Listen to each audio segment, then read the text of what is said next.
We've actually seen them doing that. They've been won their last bout fairly decidedly, but they are not afraid to hold back if they feel like saving their energy for a little bit later on will serve them better. V-Town, though, they've got to be tired. They had a very short 5-minute break since they were last on the track. And this is their last and fourth game of the day, so I can only imagine. Jackie Nimble working her way around for LA.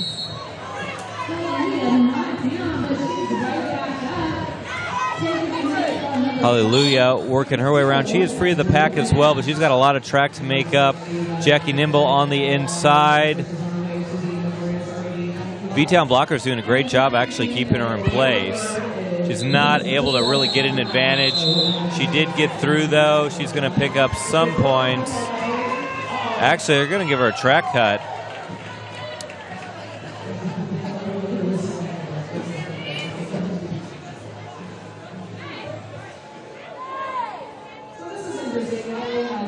So I'm not sure if LA knows that. Oh, they just told her. She was still standing out there on the track. I think Morningwood was just informed. She was on the jammer line for LA, but she's going back.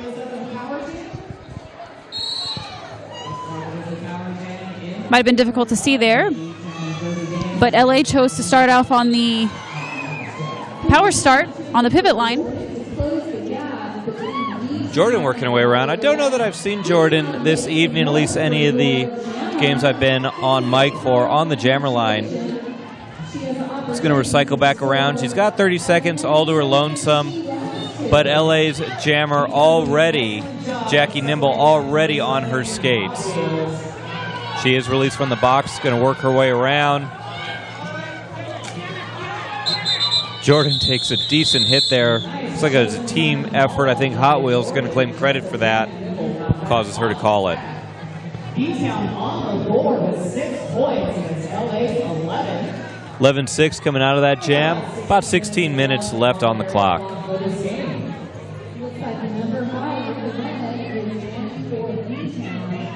Looks like some of the reps might be clearing up the score there. Morningwood going up against Rita Villain.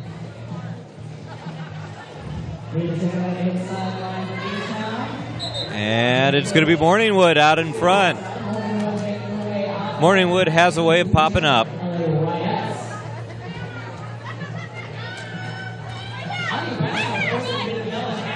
Rita Villain pushed through on the back stretch.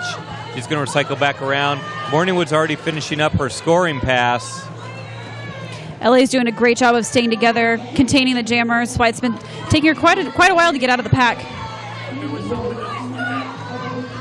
Rita Villain now has completed her initial pass. She'll start thinking about points, but Morningwood's going to call it before she can come around. She'll get a partial pass on that. Looks like 2 points up in the air there. And the score is 17-6. LA in the lead.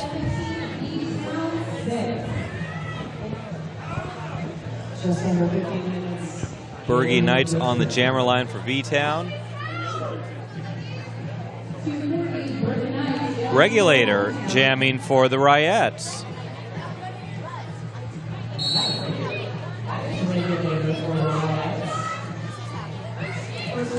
Regulator, we've seen her blocking, have not seen her jamming yet this evening.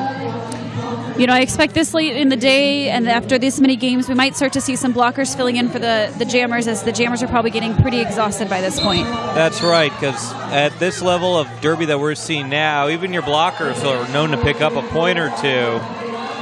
But more importantly, they're going to give your jammers a normal rotation a rest, which could help you further down the road. Right. They still have to play tomorrow. Maybe. I'm saying maybe kind of tongue-in-cheek. You go down here and talk to the crowd. Everybody's kind of expecting LA to make it. But V-Town's definitely going to do their best to keep them out of it.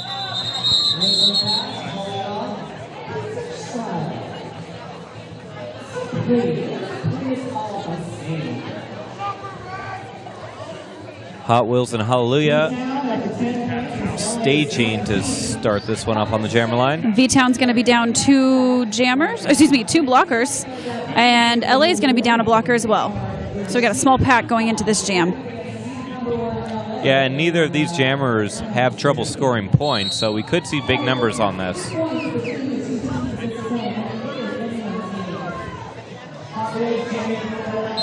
Hot Wheels just stretches out that pack. I think she noticed that soft middle that was starting out in the beginning of the jam and just took it up the middle, and it ended up working out for her. She was able to push that blocker to the out of play mark. You may be right.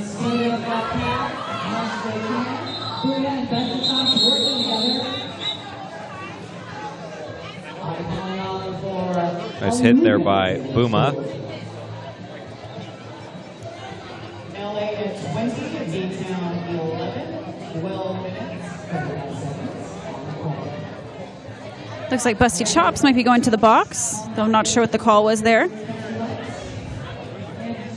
So V-Town will be down a blocker. And now we've got the General on the jammer line. Looks like the Riots are sending everybody out there. Jordan on the line. We got Jordan versus the General. And it is the General out front. Jordan, though, hot on her heels. Almost no distance between these two. And I think LA does a really good job of even when they're don't have a jammer in the pack at the time, they still work to separate the other team's blocker lines. They try and hold one blocker away from their pack. And that was a jam of milliseconds. General calling it right as she was hitting it.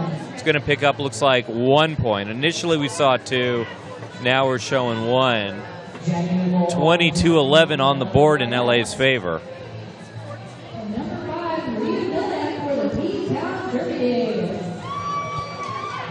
Rita Villain on the line for V-Town. She's going up, I believe, against Jackie Nimble. That is Jackie Nimble. Jackie Nimble very aggressively going up against Bone Crusher. She is free of the pack. Bone Crusher did her best. Took a couple blows off Jackie Nimble. Had to let her go. She definitely lives up to her name. I've seen her take quite a few girls down tonight. Rita Villain, some fancy footwork, could have very easily been pushed to the inside. Stayed on one skate and was able to stay on the track. Jackie Nimble calls it.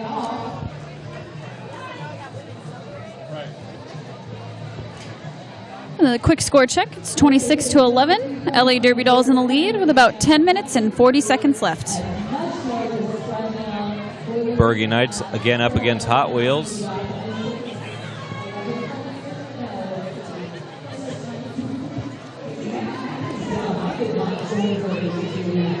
Just about at the halfway point of this bout.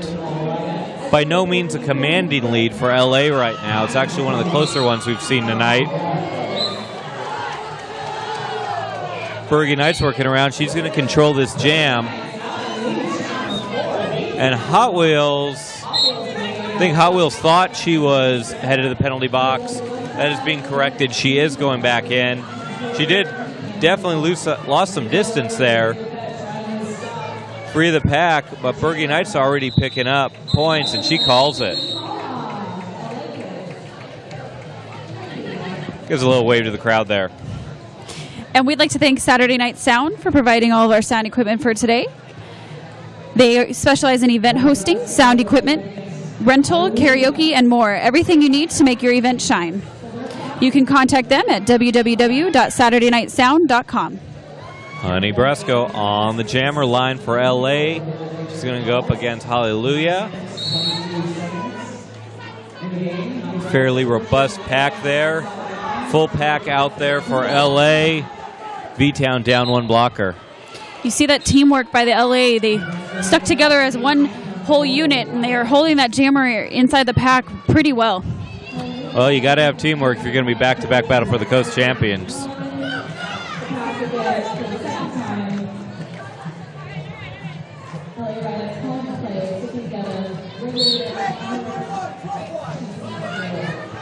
And the red pivot, 911, is going to the box for a clockwise. She'll get a return to track as the box is full. A big, big hit by Bouma. And Honey Brasco calls it. Crowd actually quite vocal with that hit. Booma's been laying hits out on a lot of people today. However, she has been going to the box a lot. Well, I think she's actually having a little conversation right now with one of the officials. And Yep. looked like she was skating to the box. She came back out on the track. And looks like V-Town's coach was trying to call a timeout. 3 people were in V-Town's box. Little confusion there. Yep. I kind of got a feeling we're going to have a timeout after this jam. Yeah, I definitely agree. I think she was confused since the box was full and it didn't look like anybody was standing. The rule is, though, if you get a penalty, you have to report to the box no matter what. Yeah, and I did not see her take a lap around. I may have just missed it. We by no means go by what I can see here. And Coach definitely is on the track. Yep, you were right. Looks like the ref there was being very comforting. Just kind of charm her there, charming him. Kind of patting him on the shoulder, saying, we're going to take care of this. It'll be okay. That is Booma's third penalty of the night. One more, and she will be ejected from this bout. Yeah, we are playing 4 penalties over 20 minutes. But if you think about it this way, 4 penalties in 1/3 of the game time is the equivalent of having 12 over a full bout.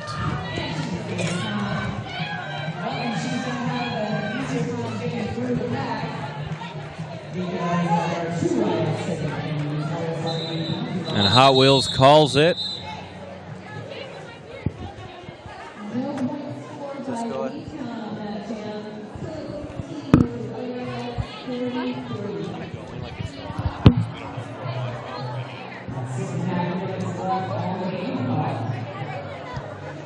All right, on the jammer line, we've got the General again going up against Bergie Knights.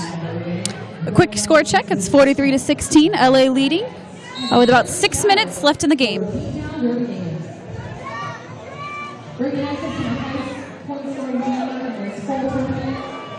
General there took a big hit. She shook it off.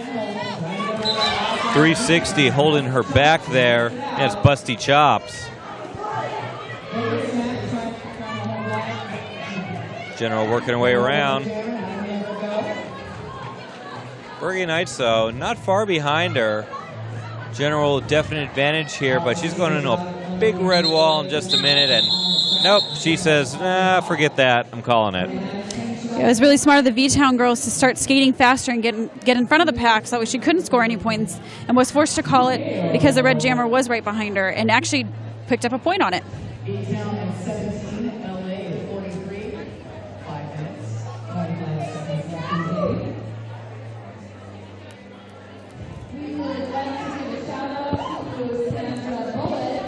Hallelujah on the jammer line for V-Town.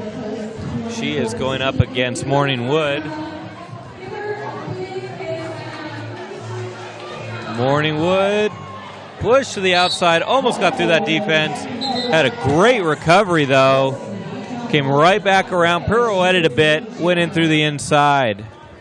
She lost almost nothing on that push. Morning Wood with her scoring pass, 5 points. Brings us to 48-17 before this pass. LA starting to get a commanding lead there. Another pass, another 5 for Morning Wood. I think V-Town is really struggling with penalties this game. It seems like they're going to the box constantly. Well, speak of the devil, Hallelujah's on her way to the box, which means Morning Wood now has a power jam with about a minute left on the jam clock, but she called it. So LA is now going to enjoy almost a full 30-second power start when we get back underway here. It looks like V-Town's distancing themselves just a little bit. Not a full power start, I would say, but just enough room.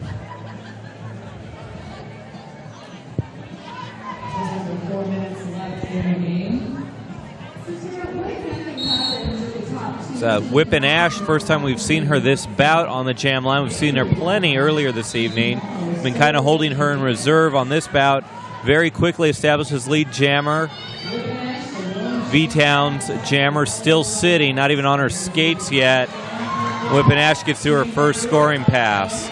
Now V-Town's jammer Hallelujah on her skates. She does still have to get through her initial pass before she can even think about scoring points, though. And I think with these new 30-second penalties, we're definitely seeing a difference with the amount of scoring passes they're getting on a power jam. Now it's about 2 or 3, whereas before it was maybe 4, 5, or 6 passes, depending on the team. That's right. Definitely seen a lot more close derby. I feel like we're going to see that for the rest of the season. You're not going to see, let's say the Battle of Los Angeles with a 500-point spread. You're going to see a lot less of that. In my opinion, I think it's a lot more fun to watch. I think in just about everybody's opinion, it's going to be a lot more fun to watch.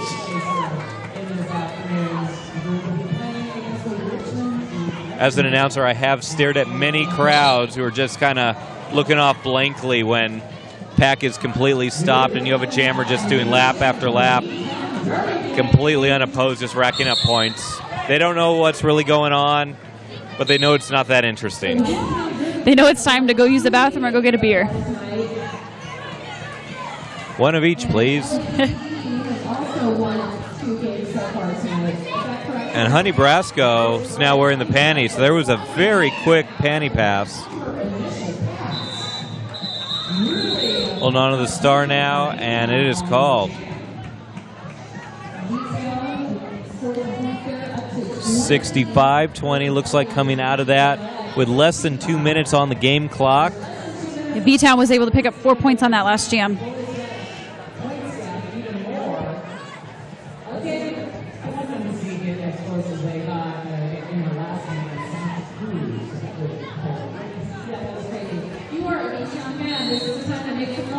And we are off with about 1.5 minutes left on the game clock. 45-point spread between these two teams. LA's just got to play defense for a little bit. But it looks like they're going to try to be as offensive as possible as the general works their way around. Having a lead jammer could potentially be defensive. That way you can control when and when not to call. Absolutely. General gets knocked to her knee. Doesn't even let the second one hit the track. She's already back up and going. Red jammer saved herself from a track cut, hung in there with the toe stops, and then bounced back out without taking an extra step. That was some great core work out there. And they did a great job boxing up Bergie Knights as well. General goes down hard. Again, recovers so quickly. Red pivot is going to the box for a high block. Yep, that's what it looks like. Pyro Princess on her way. Less than 30 on the unofficial game clock, so this could be our last jam. And LA calls it, so we will see what happens. We'll see how close that clock is up there. And we'd like to thank Wicked Skate Gear for their sponsorship. If you're in the market for some derby gear, whether it be on the officiating side, skater side, or superfan side, Wicked Skate Gear's got you covered.